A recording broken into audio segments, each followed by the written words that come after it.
So today we're going to be talking about one of my absolute favorite postage stamps, the 3-cent Scarlet issue of the 1860s. Now, if you look at any old-time stamp collection, odds are you'll see stamps of this same design.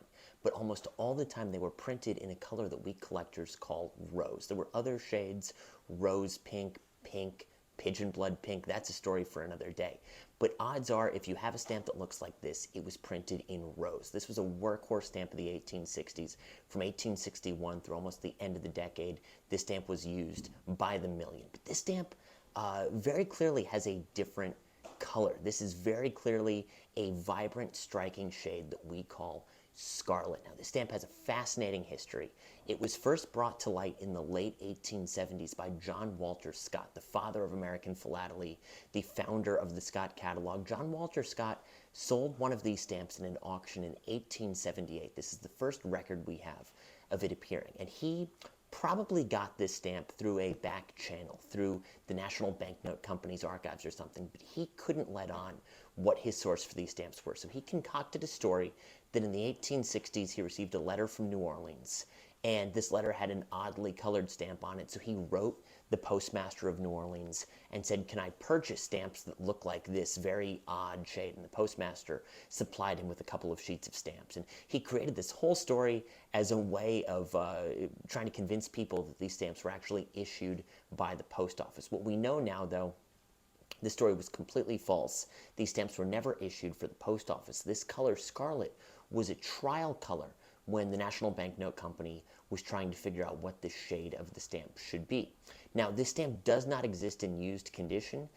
John Walter Scott would take these stamps to the post office and mail himself letters in order to create used examples, but these cancellations are very clearly of the late 1870s, not the 1860s. So this stamp itself with 4 horizontal lines does not come from the stock that John Walter Scott acquired in the 1870s. Another horde of these stamps came to light in the early 1890s. The World Columbian Exposition was going on in Chicago, and a stamp dealer named Carl Rothfuchs helped the U.S. government set up their display of postage stamps. He assisted them in putting on this wonderful display so that people could see all of the different stamps that the government was had produced over the last couple of decades. But the government hadn't allocated any funding for Carl's assistance. So what the post office did is they gave him a sheet of the 3-cent Scarlet stamp. They very carefully defaced each stamp with 4 horizontal bars so that they couldn't be used for postage.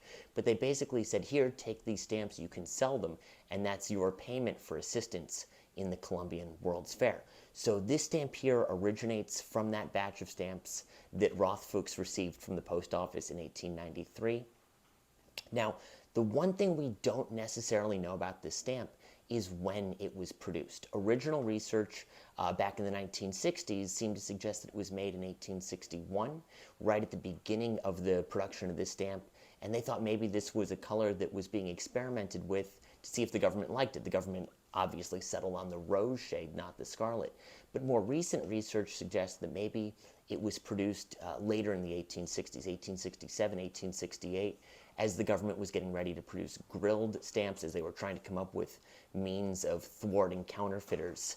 This stamp may have been produced later than originally thought. So regardless of when it was made, 1861, 1868, and despite the fact that it was never available for purchase at the post office, I think the 3-cent Scarlet is one of the most fascinating and wonderful stamps in all of American philately, and I'm just thrilled to be able to hold an example like this in my hand right here.